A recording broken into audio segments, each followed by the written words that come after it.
Alright, what's going on, guys? Back with another UFC 263 breakdown. This time we got Leon Edwards versus Nate Diaz. This fight is like being marketed to casuals, and I don't mean that term like, in a bad way, but casual MMA fans. You see the commercials on ESPN and whatnot. They're definitely marketing this fight card with Diaz, which is totally understandable. Diaz is one of the biggest stars out there for the UFC. But yeah, this is the third fight from the top, which is awesome. Uh, and I can't wait for it, even though I do think it's going to be a little one sided. But got Southpaw against Southpaw, and 2-inch reach advantage for Nate, but with Nate's style, that pressure, it's not going to matter. So we'll start with Nate. Kind of needs no introduction. Most famous for the two wars with Conor McGregor, went 1-1 within those. A lot of people think, I don't want to say a lot of people, but there are people that think Diaz won both. The case can be made, and I'm a McGregor fan. The case can be made that he did win both. Either way, it was just, that's what Nate Diaz does best. He's impossible to put away almost. He gets bloody, he just keeps coming. And just, grit and grind performances there. But since the McGregor fight, he kind of has only wanted to fight when he feels like it, which is cool. He's Nate. And he comes back at UFC 241, fights Anthony Pettis. 241 is one of my favorite cards I've ever watched personally. That was DC versus Cormier 2. Oh, Jesus. DC versus Stipe 2. And you had Paulo Costa versus... I can't fucking speak. Paulo Costa versus Yoel Romero, which was a war. That was on that card. But Diaz comes back, gets the win against Pettis, which, solid win. I know Pettis no longer with the UFC, got fucked up in PFL. But at the time, Pettis was still relevant, still seen as a possible top 10 guy. I think he was ranked at the time. But, yeah, he's still one of those guys where he could easily still be on the roster, but given where he was at one point, it was just kind of time to move on from him. And I'm glad he's making more money than he probably would be making on whatever UFC contract he got with the UFC at this point. So, yeah, the Pettis win, I think it's solid. People will say otherwise. But then, he fights Jorge Masvidal in the BMF fight. And he got battered in that one. I just watched it, and it was worse than I thought. There are people who are like, "Oh man, the fight was just starting." It was not. It was not at all. Masvidal really put it on him. Nate was not wearing shots well. He bleeds about as easy as anybody on the roster. Maybe only Darren Elkins has him beat in that regard with like the scar tissue. It does not help you with judges. Maybe it doesn't matter with Nate because people expect it, but yeah, he was hurt to the body. He was backing up. He was not pressuring like he normally does, and he was Nate has a ton of submissions off his back, to the point where like he wants that position. Like he'll accept that. He'll like dare people to come to the ground with him, but that is definitely going to be his best path if you ask me in this one, submission. But yeah, the point I was making, I've been rambling a lot in this one, guys, but it's not the same Nate, I feel like. And when Nate was on his like God run, let's call it, like when he was just like, top of the line, it was a different era of the UFC. And I'm not saying that he didn't beat really good fighters, but I just feel like Nate Diaz for some time now has just kind of been inserted into the top of the welterweight division when it's been a long time since he's shown that he is like a top 5 welterweight.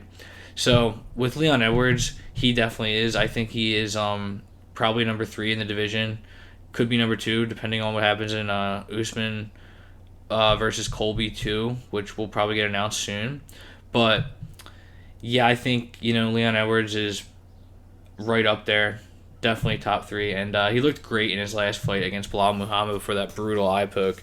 I had Edwards by knockout, and it was looking like cash. Like he was battering him, and yeah, it was looking great. But that was Leon's first fight in a year. He was supposed to fight last March, March 2020, but it was canceled because of COVID.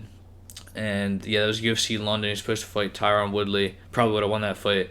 And yeah, then he just wasn't able to fight. Had some things fall through with Shemaev a couple times, with Shemaev having COVID, and then the issues surrounding that with his recovery. So it's been a while since Leon Edwards got the W, but look at the record, speaks for itself. Wins over really solid competition there, and he only has, I think, 2 losses in the OC. Yeah, Claudio Silva early in his career, and then Kamaru Usman, and that was just a fight where he got grappled to death by Usman. But he beat Vicente Luque. I think Vicente Luque only has 2 or 3 losses in the UFC. He's in the top 5 now, I think, too, which is awesome. I'm sure MMA hardcores are happy to see Vicente Luque get up there. But yeah, man, Leon Edwards is a beast. It's undisputed, and he's got great power and precision. He's very good in the clinch, and I think that's where, I think Nate will definitely be looking to clinch. He'll be looking to get in that dirty boxing range, and he'll look for the takedown. But I think Leon is going to make him pay for the takedowns. So guys, like most people, I'm going with Leon Edwards in this one. And I just looked at the betting line. I did not know that it got this wild. We got Leon as a 6-1 favorite now. That is wild. Well deserved. It's funny. I thought that more people would bet Diaz. I thought that there would just be more casual interest in Diaz. But I guess people, are smart. And it was at minus 310, which, I'll make a video one of these days, guys. There are things you can do with minus 310. Some people don't bet those at all. But I like to do just small parlays, just kind of nickel and dime my way up. And Leon Edwards at minus 310 was looking great for that. But yeah, missed the boat on that one. If you didn't get in already, it's the money line is now ridiculous. But with method, I do like Leon by points, and it's a little risky. I wish it was better, but I'm glad it has plus odds, plus 125. I like that. And then obviously, Leon by KO. It's a coin toss. People are split on that.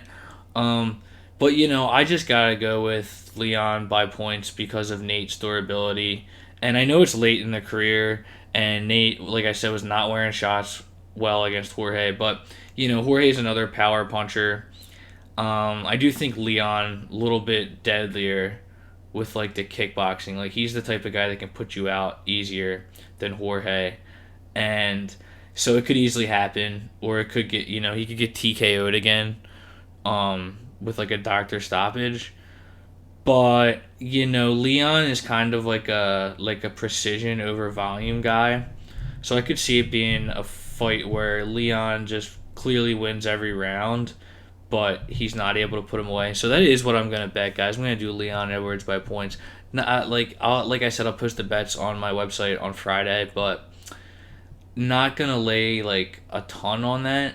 But I do like that at plus 125. I think it's a solid bet. So yeah, guys, don't let any casuals talk you into picking Nate Diaz.